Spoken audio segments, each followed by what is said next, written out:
Ақберен елгезек, болмаған балалық шақ, жалғаса. Бір күні жеңгемнен күштілеп тұрып шапалақ жедім. Содан ойбайға басып, нағашы апамның қойнына тығылдым. Сөйтсем сөредегі тұрған алманы сұраусыз алғам екен.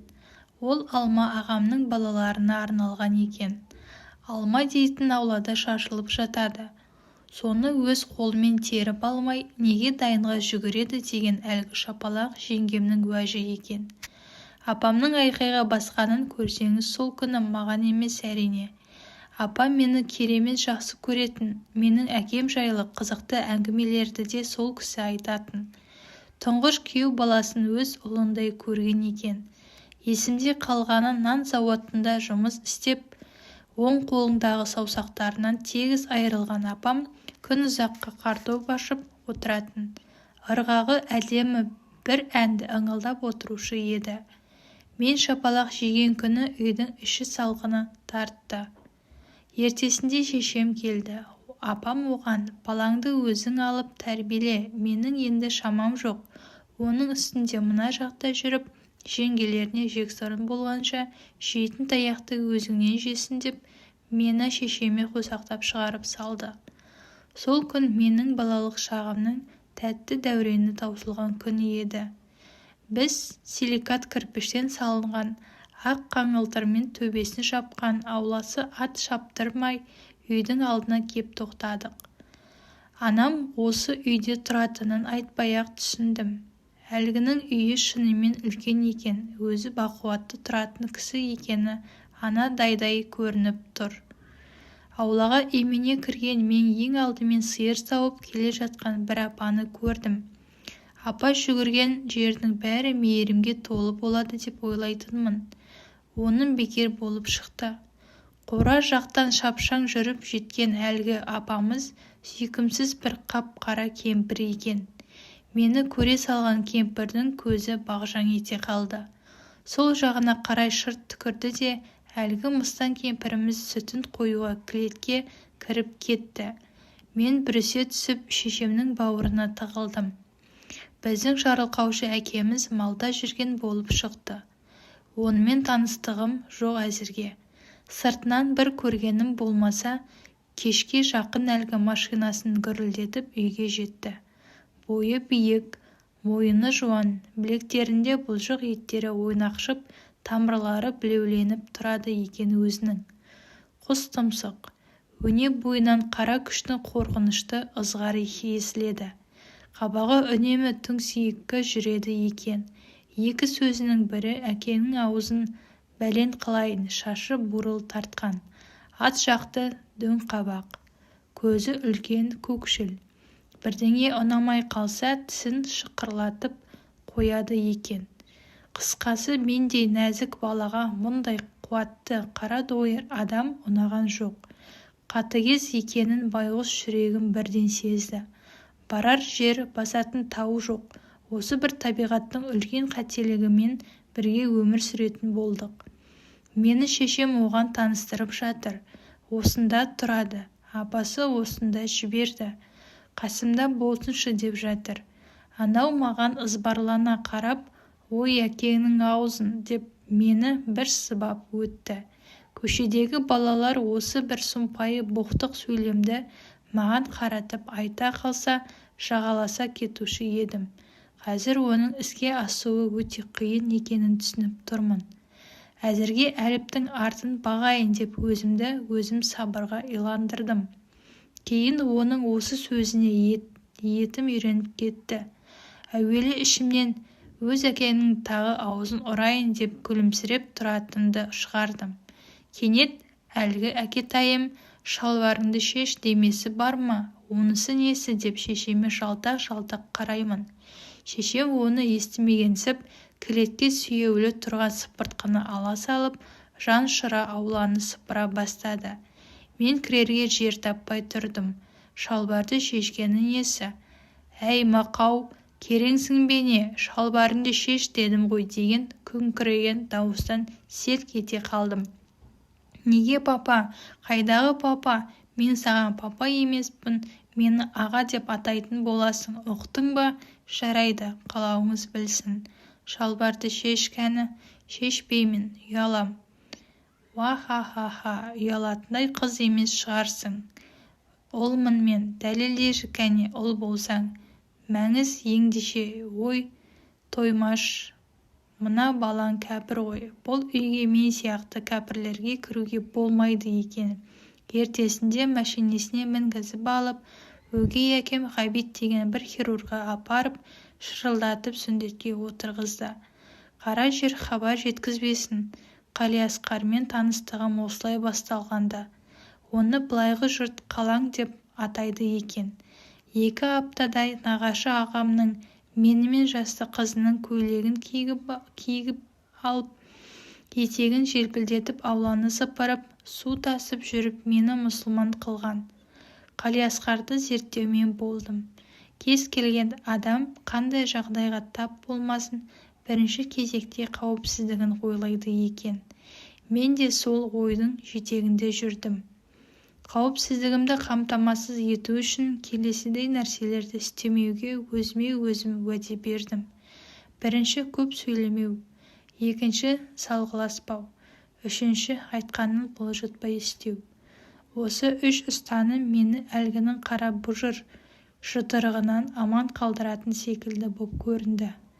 Бірақ бұл ұстанымдарды дана уақыт түкке тұрғысыз етті. Оңаша жерде желкеден түйіп қалудан басталған қалаңның маған тиісуі күн өткен сайын үдеп, дамып, түрленіп, мың құбылып жаңа формаларға ие болып, өгей әкемді тың ізденісте жетеледі. Қалекең баланы ұруды өнер деңгейіне көтерген адам. Мысалы былай: «Әй, иттің ғана күшігі, бер кел» деп айғайлайды. Үшінші ұстанымымды іске асыру үшін алдына жетіп келем. «Сені кім шақырды ей?» деп әлгі мені күректей алақанымен иектің астынан періп қалады да мұрттай ұшырады. Артынан қарқылдап, мақұлықтарша күледі. Мен безе жөнелем. Келесі жолы тағы шақырады. Тағы ұратын шығар. Бармай-ақ қояйын деп қора тазалап немесе малға шөп салып жүре берем. Тағы да пәлеге қалам. Шақырғанда неге келмейсің сілімтік деп енді қолдың қырымен дәлдеп тұрып желкеден ұрады. Доңғалаң асасын.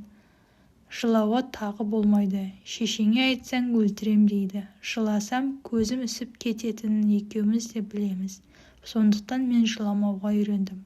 Бұл маған көше төбелестеріне қатысу үшін зор тәжірибе болды. Күйреп жатқан жерлерден де жеңістің бір ұшын көріп, пайдалы бір дүние алып шығуға мен содан бері машықтандым, алдым. Көше төбелесі демекші, әлгіндей соққылардан кейін мен бала шағаның жұдырығының маса шыққан құрлы көрмейтінмін.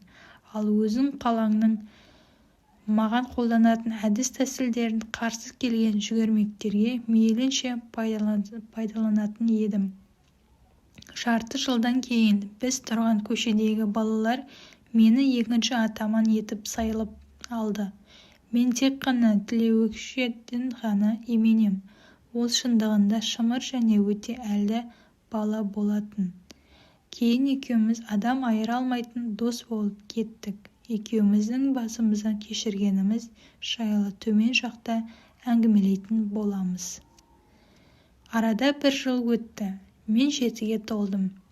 Көшедегі балалар мені көрсе құрақ ұшады. Бәріміз мектепке барамыз деп дайындалып жүрміз. Бірақ қай мектепке баратынымыз белгісіз. Оны үлкендер ғана біледі. Шешем өмір бақи орыс тілі мен әдебиетінен сабақ беріп келді. Қазақшасы кез келген қазақтан артық. Елдің бәрі сотқа арыздану үшін, әкімшілікке хат жаздырып алу үшін шешеме келетін. Қазақша тап-тұнаяқтай етіп жазып берген ол елдің ризашылығына бөленіп жүретін. Әлгі даңғоймен шешем әдеби тілді келістіріп тұрып сөйлесетін. Соған анау боқтықты қоспай сөйлеуге тырысып, мәдениетсініп жетісіп қалатын. Онысы тіпті күлкілі еді. Арасы боқтықпен жалғанбаған соң айтқан сөздері ұйқаспай, басы жоқ, аяғы жоқ сөйлемдерді құрауға тырысатын. Болмағасын әңгіменің аяғында басын шұлғып, дәу-дәу қолдарын сермеп, иығын қиқаңдатып, мыңқылдап, біресе тұрып, біресе отырып, арасында анау-ше деп қойып, ақыры ишараға көшетін байғұс. Маған бұл шешемнің оны жазалап жатқанындай көрінетін. Менімен анам тек орысша сөйлесетін.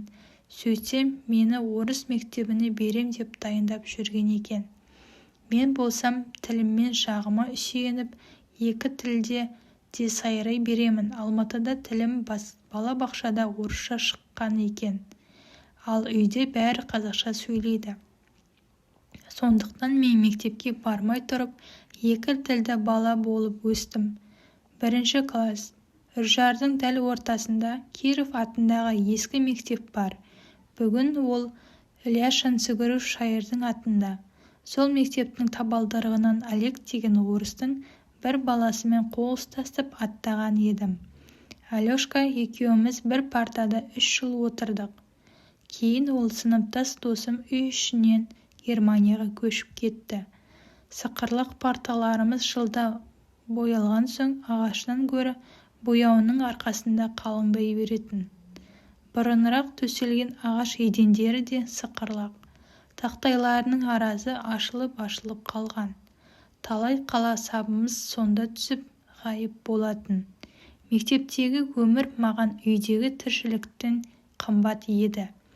Елдің балалары соңғы сабақтан соң үйіне қашса, мен мектептің кәнігі қарауылы секілді айнал-соқтап кетпей жүретінмін.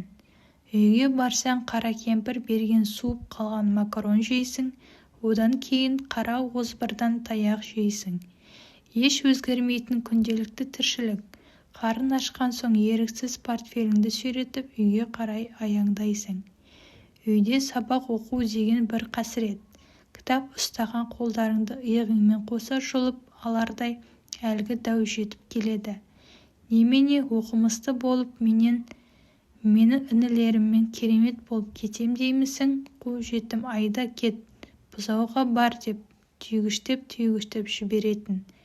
Өзі кітап атаулыдан қарадай қорқатын. Шешемнің жинаған кітаптарына қарап тұрып, осының ішінде бірде-бір сурет жоқ. Несіне осы қалың қағазға шұқшияды? Ей, осы жұрт деп таң қалып жүретін. Бірақ сол қараңғы адамның ішіндегі тәңір рух бәрібір сол кітаптарда ғаламат күш бар екенін сездіретін сияқты көрінетін маған. Әйтеуір бұл шешемнің кітаптары мен шешемнен туған маған өш.